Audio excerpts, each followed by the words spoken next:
este remoto paraje del sur oriental entró a Cuba la libertad el 2 de diciembre de 1956. Aproximadamente a las 6:30 de la madrugada, a unos 30 metros de aquí, encalla por falta de combustible el yate Granma. Sus 82 expedicionarios se lanzan a tierra y encuentran un pantano. Deben atravesar más de 1 kilómetro de aguas pantanosas y espeso mangle para llegar a tierra firme. Nacía a unos 2 kilómetros de la playa Las Coloradas el ejército rebelde. Venían a cumplir la promesa hecha por Fidel Castro un año antes de que en 1956 serían libres o mártires.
Después de 60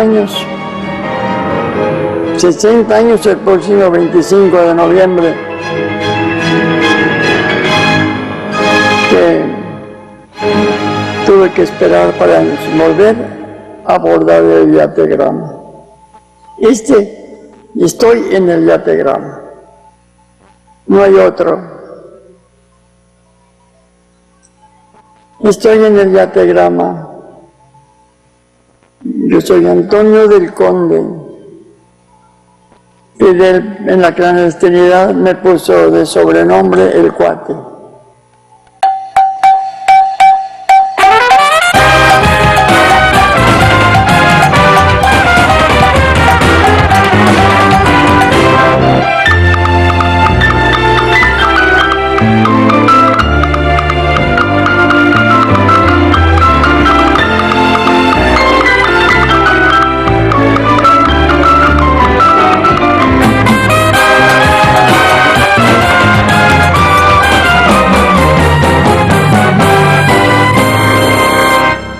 Sí, la patria es hoy el yate Granma. Es realmente un honor en vísperas de que se cumplan 61 años de aquel histórico desembarco, acercarnos a ese sitio que es también un pedazo de la patria. Se convirtió en ello el día que partieron en él 82 hombres, donde se dice que cabían solamente 8 tripulantes.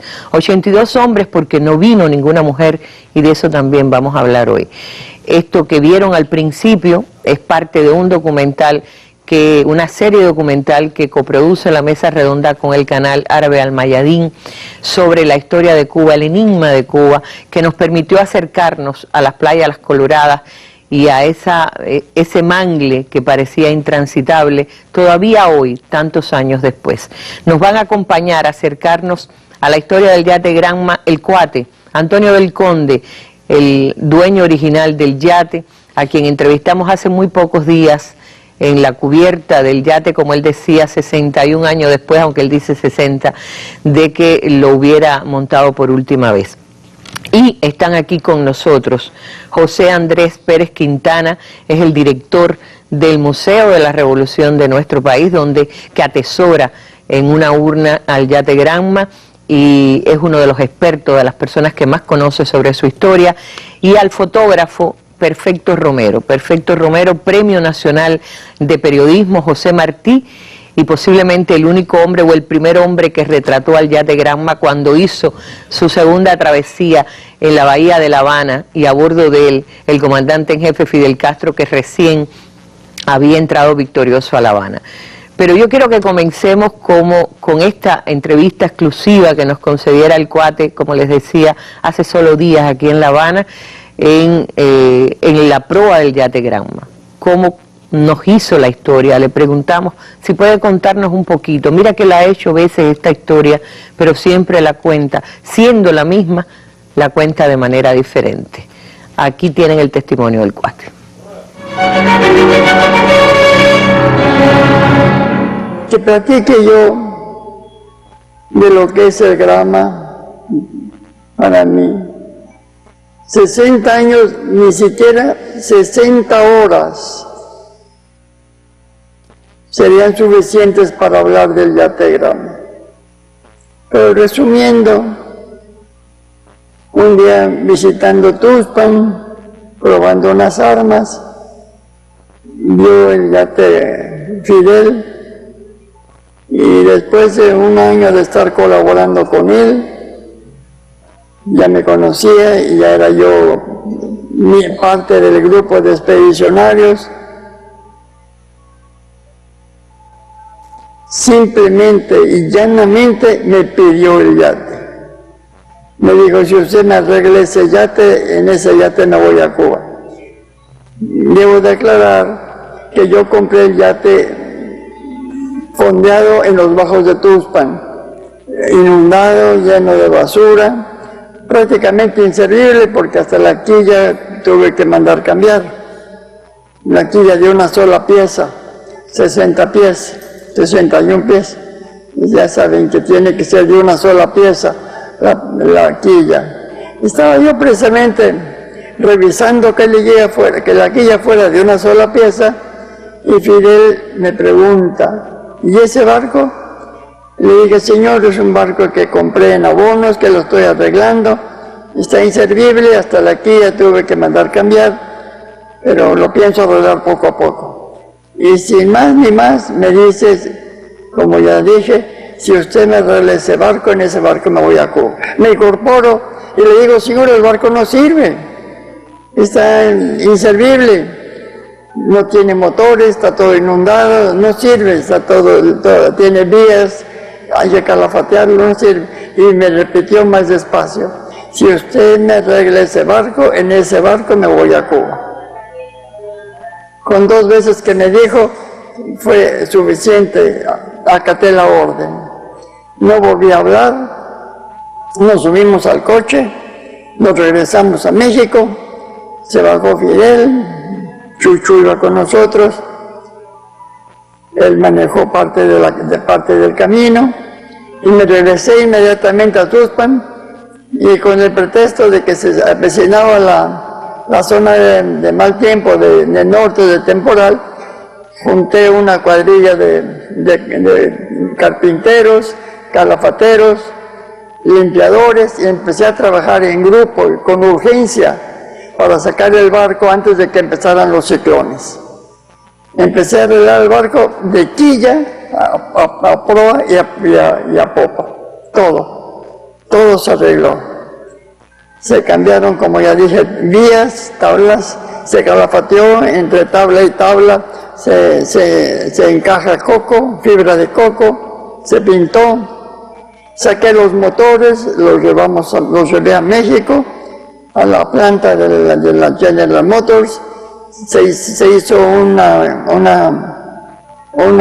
reconstrucción total de los motores, se tomaron medidas para los tanques de agua, más o menos por instrucciones del señor Onelio Pino, más o menos calculamos la capacidad de los tanques de agua, la capacidad de combustible que se necesitaba para la travesía, aceite, gasolina para la planta de luz, porque adapté un nuevo sistema de voltaje en una planta general para la luz general del barco a 120 voltios para que trabajara independiente del motor, de los motores, 2 motores de 250 caballos.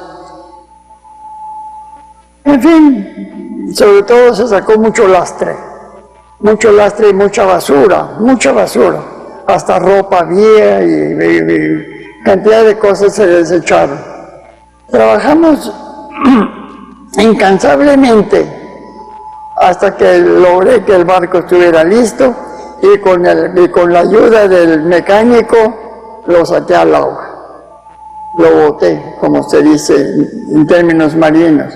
Saqué el barco, lo eché a andar con la ayuda del mecánico, trabajó perfectamente. Yo tenía alguna experiencia para maniobrar lanchas grandes, tenía yo varias lanchas. Maniobré el barco, respondió perfectamente bien, lo atraqué en el lugar donde se hace combustible, donde se carga combustible. Al llegar ahí, no llevaba yo marinero, nada más era el mecánico y yo, se bajó el mecánico y me dijeron que ese barco de este calado, 50 toneladas, tenía que tener a bordo un marino.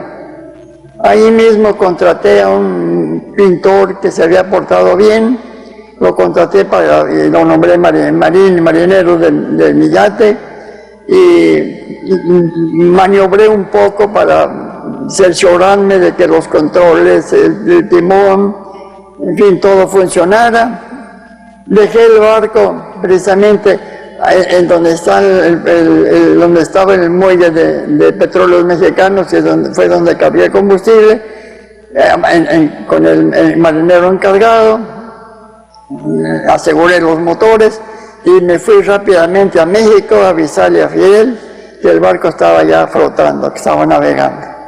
Para todo esto, yo le informaba a Fidel de todos los adelantos y de todas las reparaciones y de todas las pruebas que hacía yo con el barco.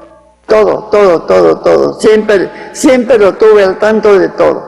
Ustedes saben que Fidel tenía una memoria impresionante, ¿no? No se le olvidaba cualquier cosa que él oía, que él aprendía, lo conservaba. Nunca se le olvidaba nada. Cuando él dijo que si el cuate no me falla, salgo. Y si salgo, llego. Tomó en consideración mi información acerca de que el barco era muy marinero.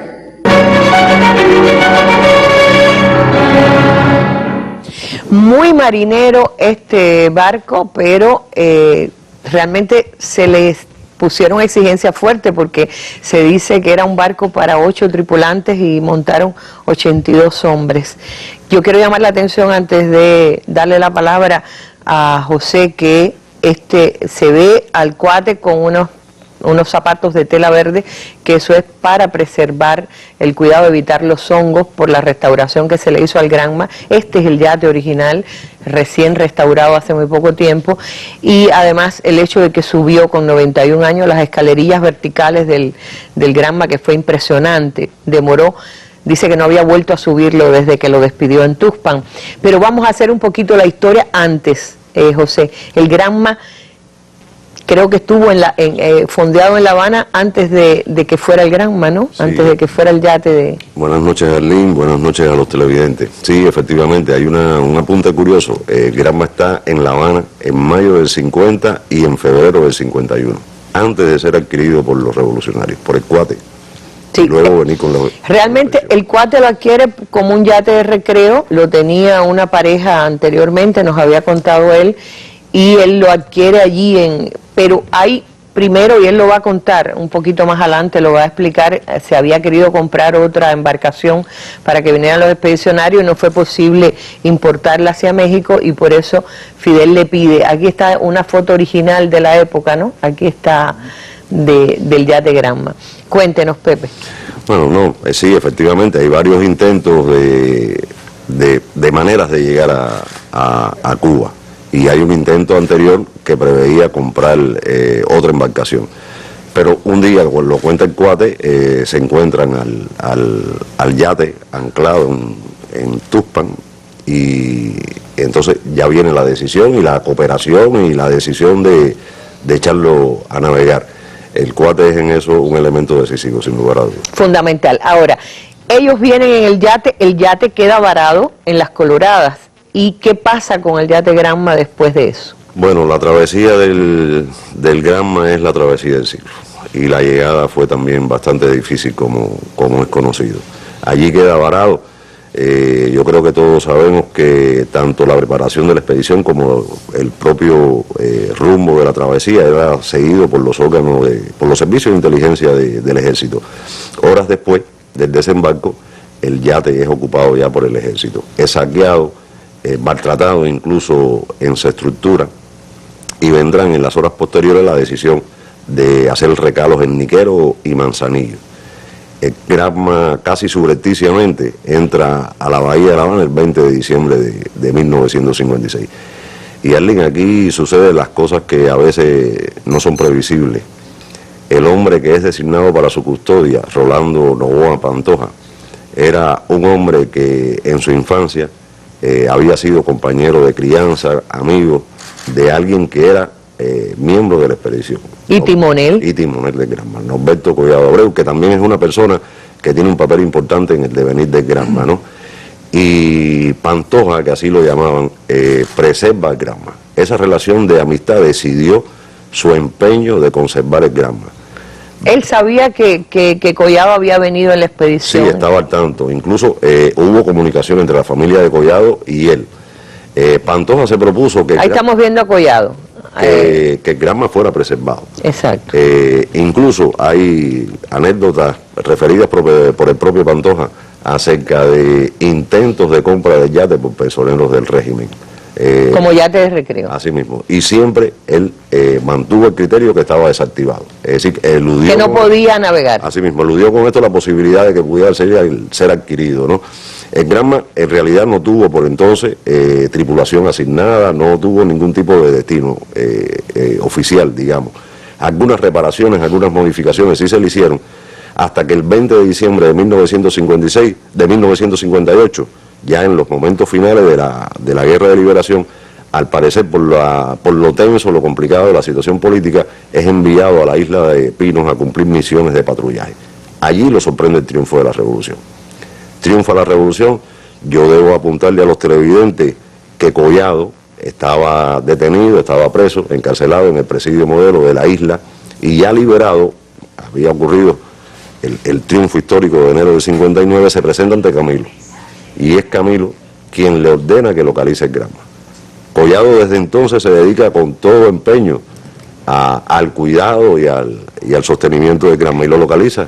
Es decir, Norberto Collado es puesto por Camilo a cuidar el yate Granma, con el hombre que había sido su timonel, a cuidar el yate Granma hasta en los primeros días mismos, incluso antes de que Fidel entre a La Habana. Así mismo, son los días que siguen, las horas que siguen el triunfo de la revolución, y Collado se presenta a Camilo, como te decía.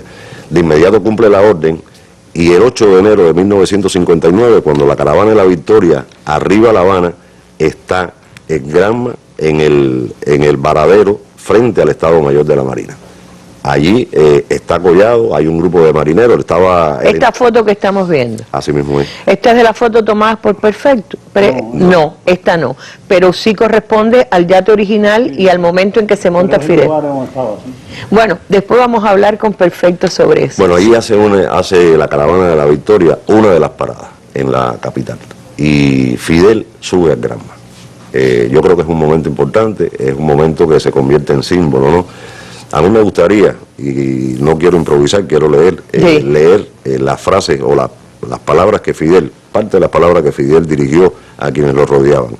Decía Fidel el 8 de enero: con el desembarco del Granma comenzó, para suerte de Cuba, la insurrección que acaba de obtener la victoria y abrir el camino de la revolución. Era el Granma la proa del triunfo de la revolución, sin lugar a dudas. Bueno, por ahí está la foto de Fidel con su gorra de marinero, quizás nos ayuden a encontrarla, donde se ve en el momento que... ¿Quién le pone la gorra de marinero a Fidel? Habría que preguntarse. ¿No es Norberto Collado? Era un oficial de la Marina, yo no sabía quién, no lo conocía. Porque es interesante también que, según usted me ha contado, Novoa, aquí está Fidel con su gorra de marinero, quizás fue Novoa, porque usted me ha dicho otras veces que Novoa ingresa a la Marina de Guerra Revolucionaria, habiendo sido miembro de la Marina del Ejército de Batista. Sí, Novoa tenía el grado de sargento de tercera en la antigua Marina, y la revolución lo incorpora, y Novoa se añade, se une al proceso. la revolución le reconoce los grados. Incluso Novoa durante más de 30 años mantuvo funciones en la Marina, trabajó en los remolcadores y fue un hombre que mantuvo un compromiso con la revolución, con su país, con su pueblo. Alguien a quien también hay que agradecerle que el Granma, que es parte de nuestra patria, de los símbolos de nuestra patria, esté conservado y se haya mantenido esperando a su líder ahí en el puerto de La Habana o en la bahía de La Habana. Pero volvamos con el cuate y su inteligente conversación, recordando cuando Fidel le pidió que le arreglara aquel barco para venir para La Habana. Bueno, para venir para Cuba. A Cuba me voy si usted me lo arregla. Volvamos al testimonio del cuate.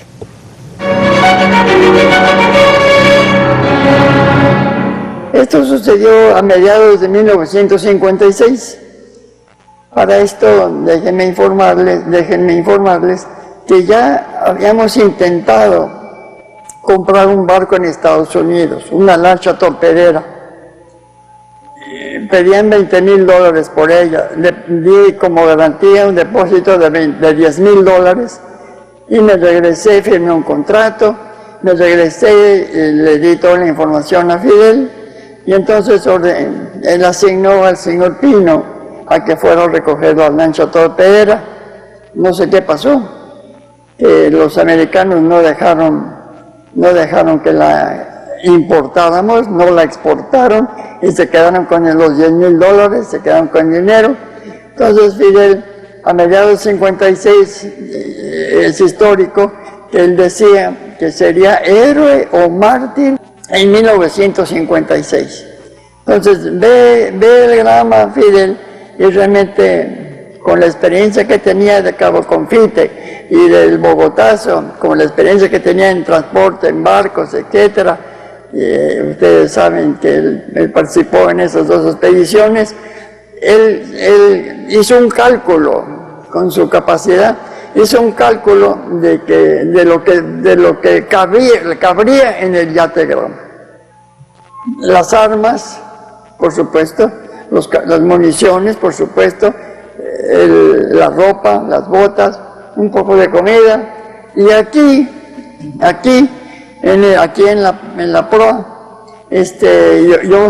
yo personalmente subí 20 sacos de naranja. Aquí acomodé 20 sacos de naranja para la travesía. Las naranjas se habían recogido de ahí de la huerta, de donde tenemos la Casa de la Amistad México-Cubana. El barco ya listo, después de que el día que iba a zarpar, que Fidel asignó el día y la hora, el 25 de noviembre de 1956, hace 60 años, repito, estando el barco ya listo,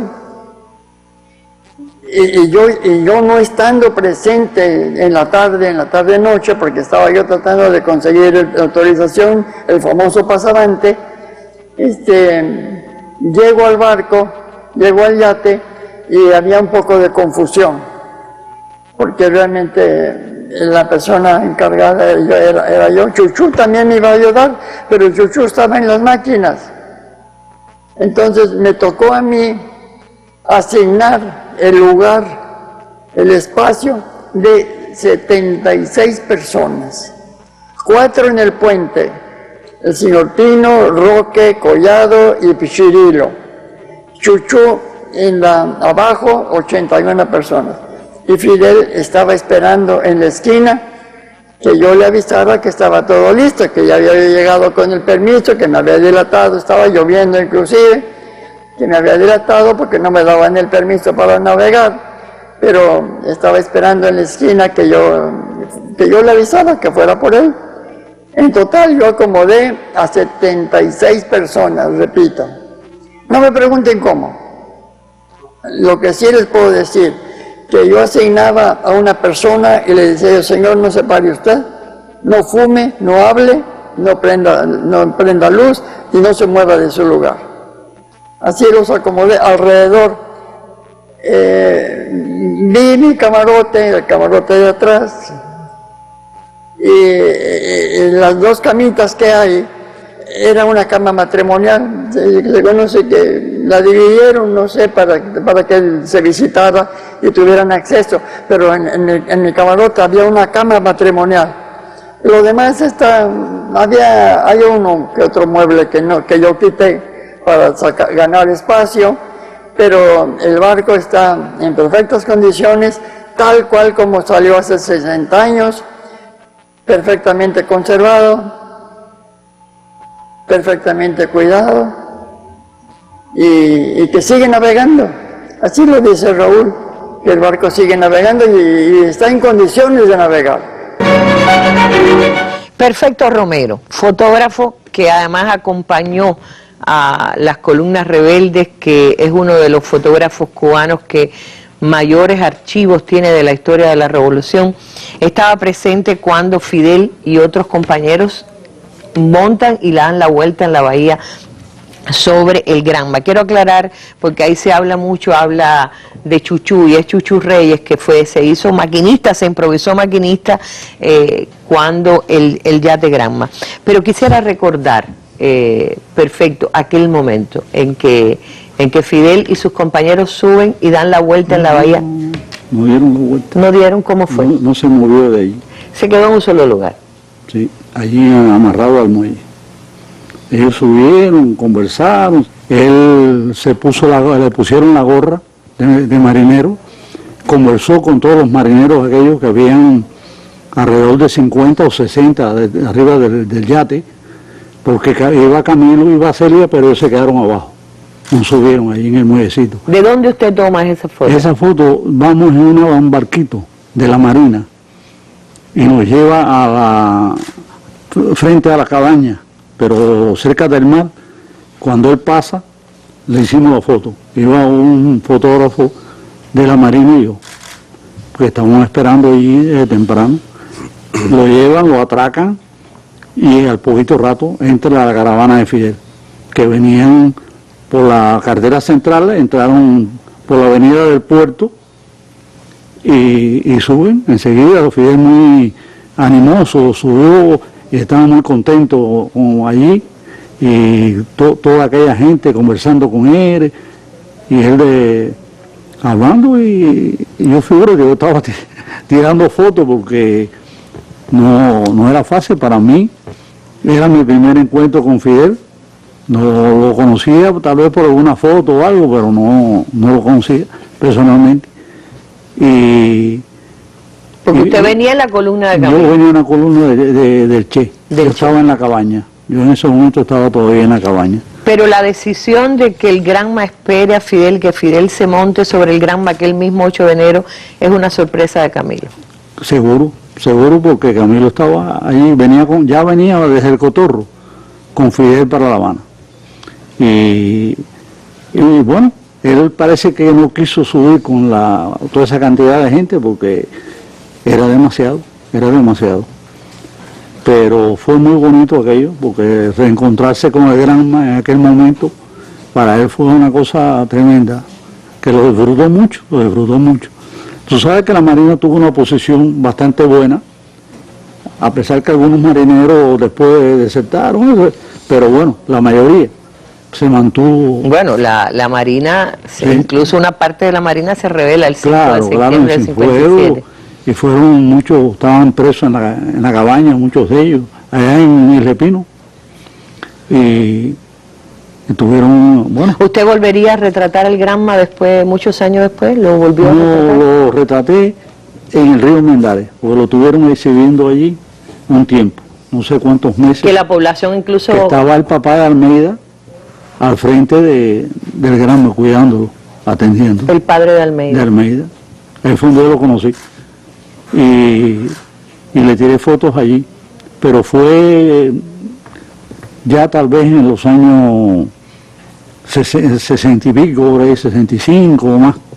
Permaneció varios años. Permaneció un tiempo y no mucho tiempo, pero unos cuantos meses. Bueno, le agradezco muchísimo y es la invitación a Perfecto Romero sobre todo es para presentárselos porque tenemos que hacer una historia de vida con este hombre que es uno de los fotógrafos históricos que queda vivo para hacernos también y traernos. Todavía tiene negativos que dice ya no hay cuartos oscuros en Cuba, como creo que queda el suyo y otro más, ¿no? Sí. Quedan 2 cuartos oscuros. El de Palante. ¿El de quién? El del periódico Palante. Yo lo he conservado. El de Palante, que también es obra suya. Bueno, pues ahí están conservados esos cuartos oscuros para poder salvar archivos que él tiene en filmes, en lo que son negativos, que ya prácticamente nadie imprime en esa modalidad. Gracias, perfecto, volveremos con usted, pero ahora yo quiero que volvamos con el Cuate. ¿Y por qué el Cuate no vino como expedicionario si él mismo contaba que estaba concebido entre los expedicionarios del Granma?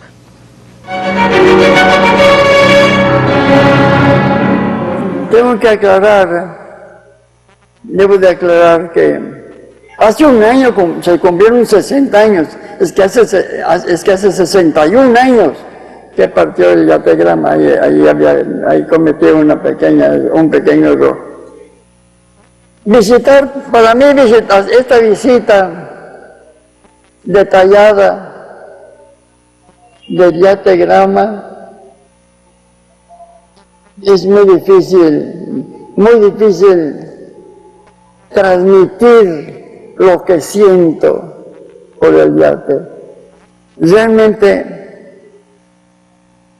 el comandante Fidel Castro en varias ocasiones dijo que quería mucho al yate.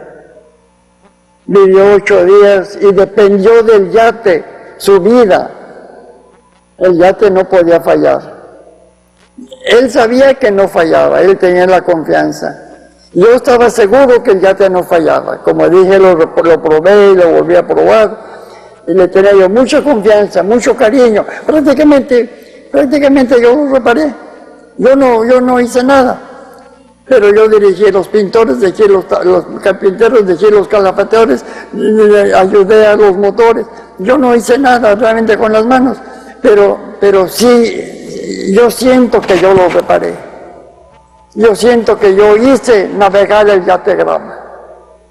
Imagínense para mí lo que es el yate Granma que yo hice. No es cierto, no lo hice, no hice nada, ya lo repito, pero tengo derecho a sentir que yo hice todo. Me faltan palabras, se me van las palabras.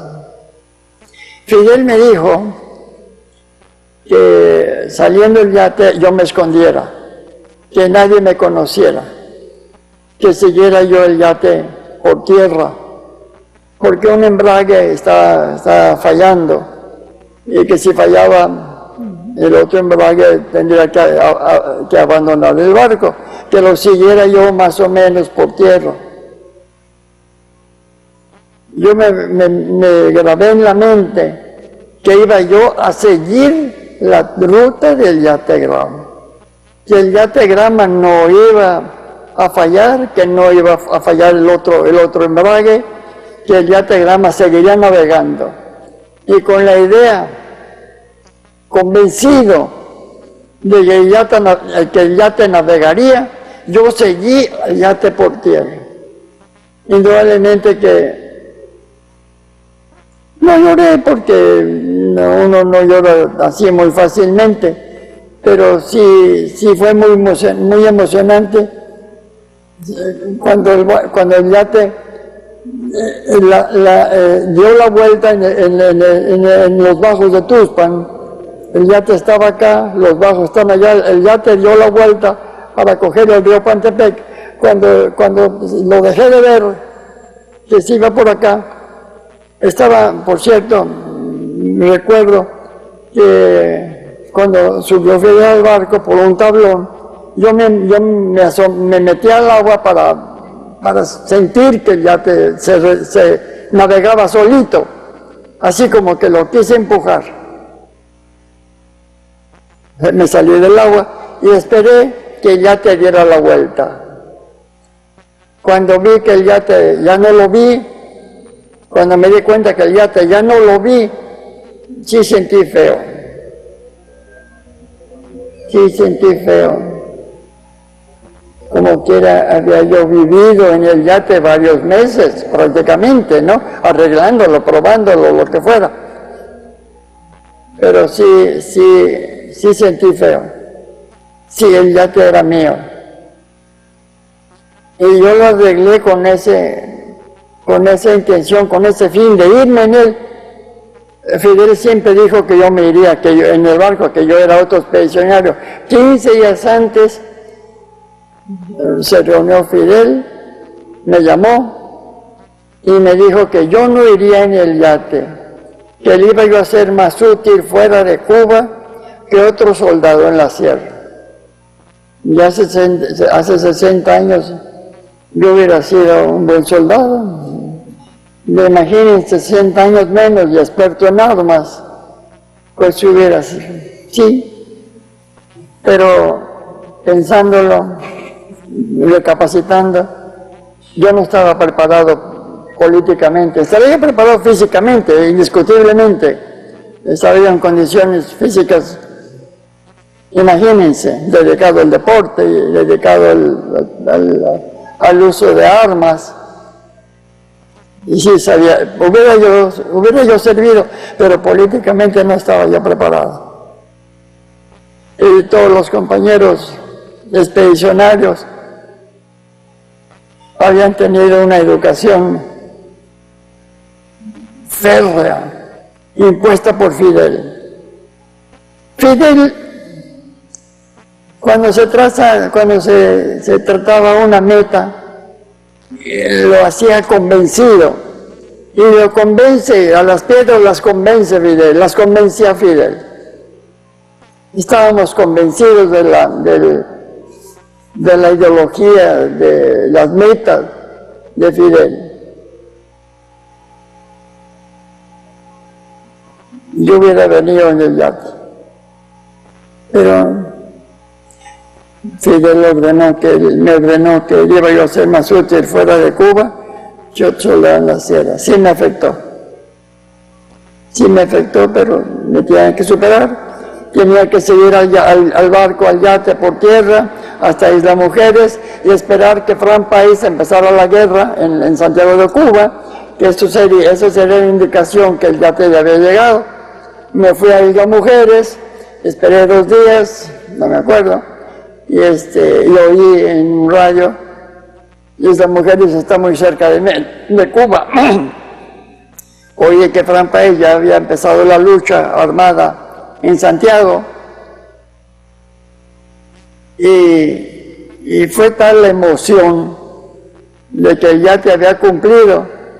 Yo en ese tiempo hacía mucho ejercicio, corría mucho, me puse a correr en la playa como loco, para agotarme y para felicitarme de que el yate había llegado.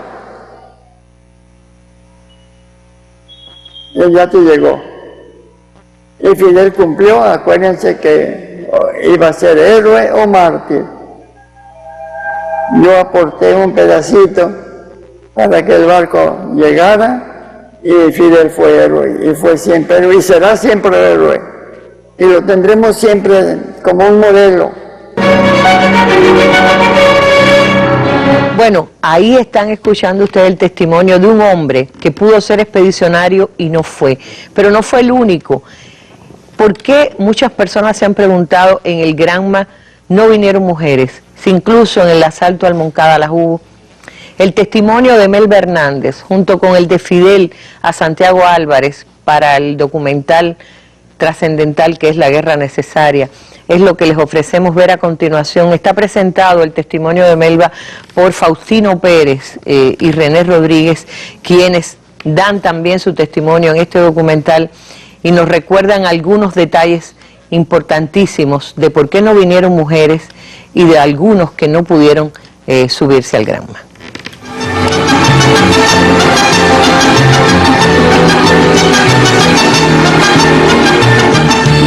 Ya al final, después que los compañeros, casi todos estaban en el barco, se dejó acercar a los compañeros, a algunos compañeros que se iban a quedar, que se quedaron, incluso la compañera Melba Hernández llegó hasta aquí, y otros compañeros, creo que el Cuate también, y aquí nos despedimos. partiríamos. Y arrancó el yate en esos momentos, cuando quedaron aquí una serie de compañeros. Debe haber sido triste para Melba quedarse aquí, esa decisión de quedarse. Ella insistió mucho en ir, pero una decisión de Fidel.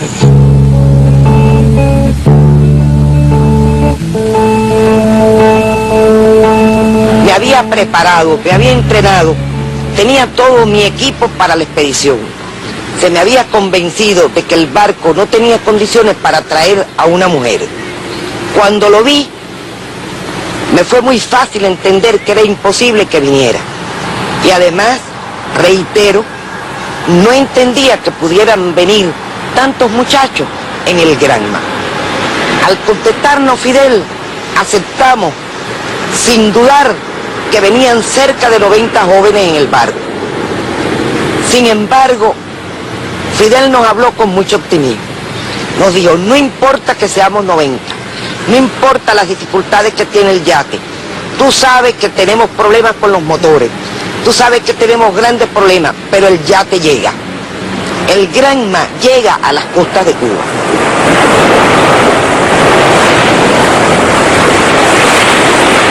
En condiciones muy difíciles,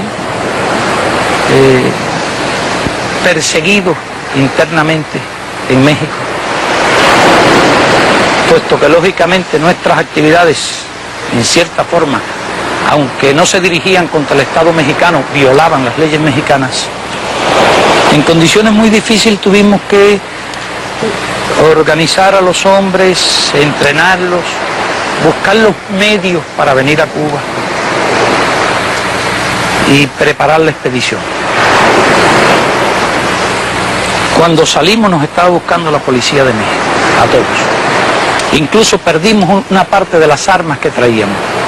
Solamente pudimos traer el armamento para los 82 hombres y algunas armas adicionales que después fue imposible prácticamente trasladar. Nosotros habíamos hecho una discutible promesa de que en 1956 seríamos libres o mártires. Se puede discutir la procedencia de esa promesa, pero en realidad teníamos que luchar duramente contra el escepticismo reinante en Cuba y contra las tendencias políticas que buscaban seguir la vía electoral haciéndole el juego a Batista. Por eso tuvimos que hacer aquella dramática promesa y estuvimos siempre decididos a cumplirla. Si a última hora no hubiese sido posible venir en el Granma, nosotros habríamos venido de cualquier forma, aunque fuesen 8 o 10 hombres. Esa idea estaba absolutamente presente siempre, con el propósito de cumplir la promesa que se había hecho. Pero históricamente, porque uno cuando analiza los hechos históricos piensa que no era necesaria esa promesa. Pero una vez que se hizo, fue necesario cumplirla.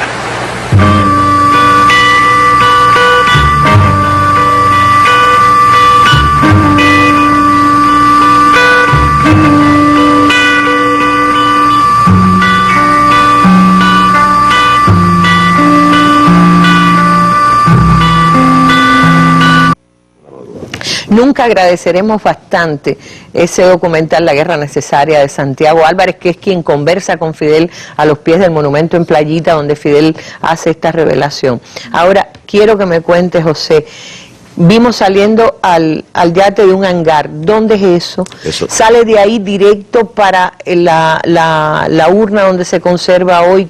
¿Cuál es el periplo que sigue el Granma después de aquel 8 de enero? Bueno, primero, esa es la antigua base de reparaciones generales de la Marina de Guerra. Hoy, Empresa Militar Industrial Granma. ¿Dónde está? Ahí en Casablanca. Ahora, ¿qué sucede, Arlín, luego del 8 de enero, de aquel histórico día? Al día siguiente, el Granma regresa a Casablanca y está allí en el varadero. Sucederán periodos entonces donde está en el varadero o está en exposición pública. El yate, como decía Perfecto en algún momento, estuvo en varias ocasiones en el Armendáriz y se permitía el recorrido por el yate, la visita de la población. Fue el Granma también participante en varias maniobras de la Marina de Guerra. Es que el yate era un poco el buque insignia de la Marina, ¿no? Hasta que llegamos al 73. En 1973 ya hay una decisión de la dirección del país de convertirlo en un bien patrimonial. Se aprueban para 1975 los proyectos del Memorial Granma, pero previo a eso, el día 2 de enero de 1974, el Granma va a realizar su última travesía. Una travesía que fue un símbolo. Recorrió desde las Almendares todo el litoral hasta llegar a Casablanca. Y navegaron con él Fidel, Raúl, los expedicionarios que en ese momento sobrevivían y los miembros del buró político. Ahí estamos viendo la construcción de la urna. Esos son los momentos en que se construye el memorial. El memorial. Sí, es un diseño renovador, sin lugar a duda, en su momento una importante obra. A la vez que salía el barco, estaba terminándose esta obra. Bueno, ahí viene ya. Ya el 14 de noviembre están concluidas las tareas de reparación del Granma y está preparado el memorial para recibirlo. Sale el Granma desde Casablanca, es izado por una grúa y colocado en la propia base de esa grúa y atraviesa la Rada Habanera hasta llegar al sitio donde Fidel lo visitó el 8 de enero. Allí es depositado sobre una enorme rastra y hace el recorrido desde el muelle frente a la Marina de Guerra hasta el Memorial Granma. El 14 de noviembre es introducido allí y el 1 de diciembre de 1976, coincidiendo con la víspera del desembarco del Granma en su 20 aniversario, se produce el acto de inauguración del memorial, un acto en el que están Fidel, Raúl y los principales dirigentes del país, una representación popular. Que habló el comandante de la Revolución, Ramiro Valdés. El comandante Ramiro fue quien... Ahí está entrando a la urna. Uno se pregunta, había que ser maestro para... ¿Quiénes condujeron el Granma para entrarlo ahí? Bueno, yo creo que es momento de rendir homenaje a personas que son a veces anónimas. Fueron dos expertos choferes, Zenén Ribalta y Marcelino Zamora, quienes en una diestra maniobra, tú lo decías bien, introducen de una vez el Granma dentro de la urna. Ahora, me parece importante redondear un poco la idea acerca del devenir del Granma en los años posteriores. El Granma creo que redondeó un poco su carácter de símbolo cuando el 19 de abril de 1989 el comandante en jefe enciende la pira, la llama del monumento a los héroes eternos de la Patria Nueva. Creo que allí se cerraba un poco el círculo de homenaje a todos los que hicieron posible la revolución, que tenían en el Granma su representación, digamos, de origen. Y es que, Arlene, por lo menos a mí se me ocurre pensar lo siguiente: el Granma es los niños que lo visitan, el Granma es los 6 millones, más de 6 millones de personas que lo han apreciado allí en su memorial. El Granma es la visita de personalidades de las más diferentes latitudes que ha recibido. El Granma es Raúl, el Granma es Fidel, que lo visitó en más de 15 ocasiones. El Granma es la patria. Estoy absolutamente de acuerdo y por eso este programa es justamente así. Quiero hacerle una sola pregunta. Hay fotos por ahí de los pioneros, es decir, del yate Granma pasando por la Plaza de la Revolución en un mar de pañoletas azules. Y muchos recordamos ese momento o lo vivimos en la propia plaza. ¿Ese es el yate o es una réplica? Es una réplica. Es un símbolo. ¿Hay varias réplicas del yate? Sí. Hay una réplica en el Palacio de Pioneros, en el Parque Lenin, hay una réplica también en Las Coloradas. En México, en determinado momento en Tuxpan, existió una réplica. Existió una réplica. Gracias, Pepe, por estos recuerdos hermosos. Y yo no quería irme de esta memoria de lo que fue el 2 de diciembre, que mañana se están cumpliendo 61 años, sin traer el testimonio, otro testimonio recogido por Santiago Álvarez de Efigenia Mejeira. Efigenia Mejeira, cuando por encima del manglar encuentra al Che tirado con todas sus fuerzas físicas agotadas y él también. Vamos a escuchar este testimonio para después acercarnos al final de nuestra mesa de hoy.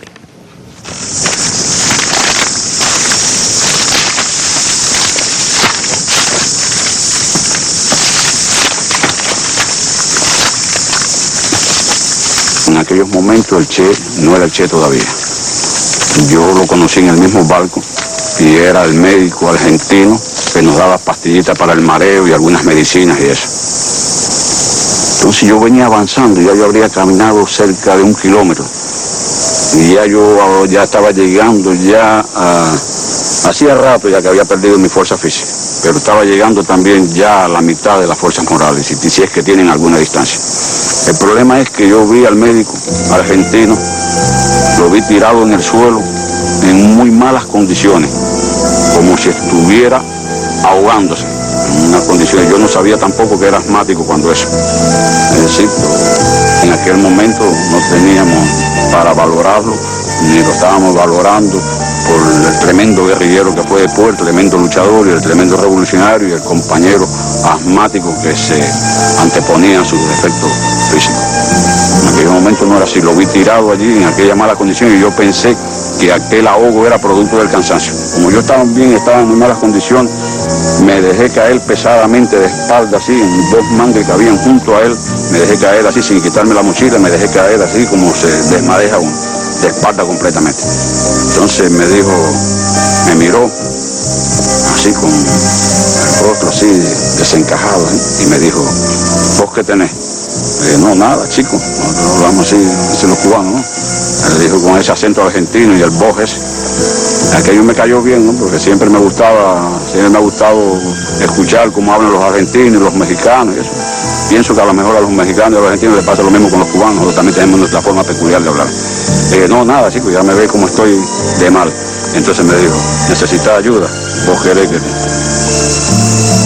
Entonces le dije, yo realmente me llamó la atención que aquel compañero yo lo veía en peores condiciones que yo y me estaba brindando ayuda.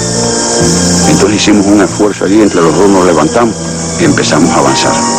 No hicimos más que levantarnos. Y fue como si el mangle aquel de pronto, como si el mangle aquel se abriera así en una panorámica, así, en un caleidoscopio, ¿eh? Porque llegó una noticia muy linda, que un compañero se había subido en un palo y había visto unas matas de coco y un bohío y había visto tierra firme. Aquello fue la segunda victoria.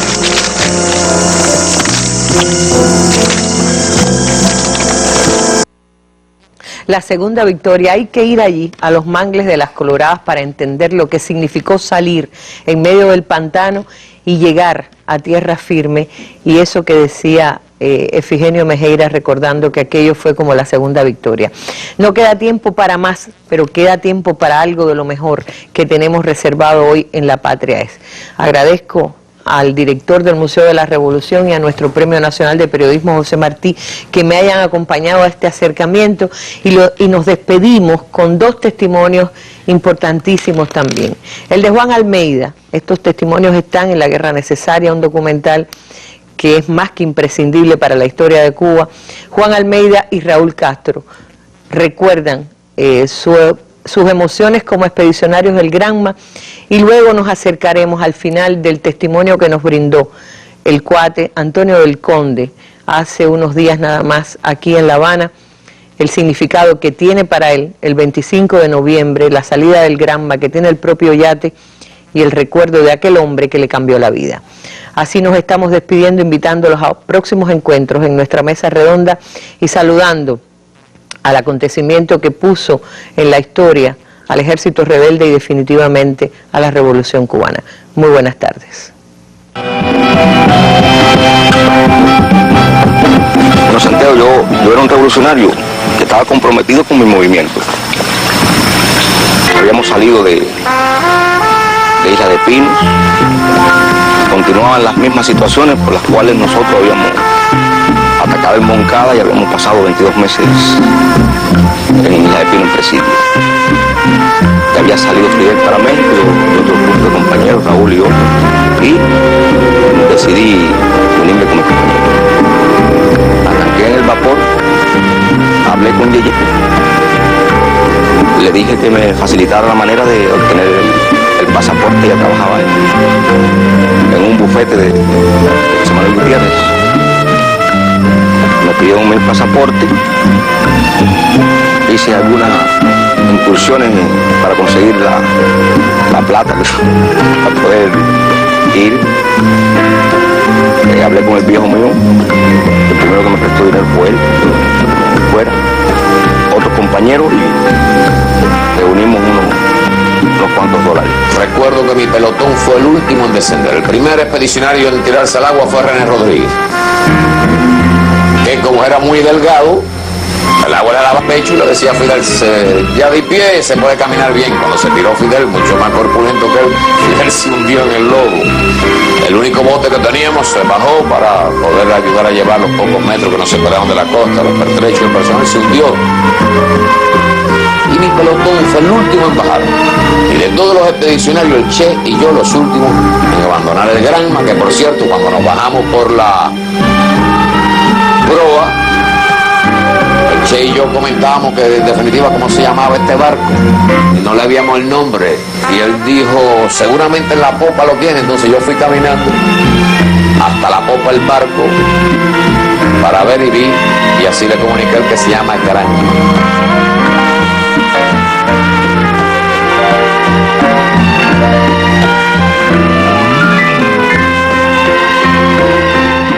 Hace un año, después del homenaje aquí en La Habana y el homenaje en Santiago, yo me sentí solo. Ya no tenía a Fidel. Cuando me despido para volver a México, les digo a los compañeros que yo no quería volver a Cuba, que ya no estaba Fidel, que a qué venía yo a Cuba. Me dijeron que no, que tenía que volver. Y bueno, yo no les dije ni que sí ni que no, pero yo no quería volver. Pero ahora viene por varios motivos. Me chequeo médico, que es muy importante. Yo me chequeo hace más de 20 años cada año. Viene para el Congreso de Historiadores. Y además estoy tratando de filmar una película.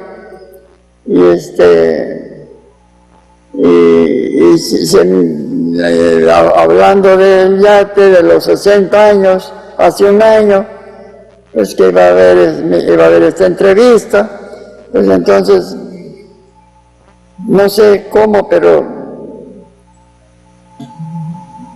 es tan grande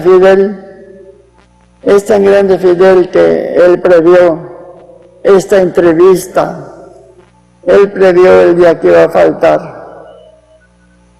Y que lo íbamos a extrañar, pero que teníamos que seguir adelante. Yo me tengo que sobreponer y tengo que seguir adelante. Voy a decirles una cosa. El día 26, Fidel salió en el yate Granma. El día 25, salió de este mundo el día 25. El día 26 fui a la embajada de México, de Cuba en México, y en el libro de condolencia le puse Alejandro, era su nombre en la clandestinidad. Alejandro, usted me enseñó a vivir otro mundo, otra vida, cambió mi vida. Yo era un niño con negocios, económicamente sin problema. Él me hizo ver la realidad de la vida.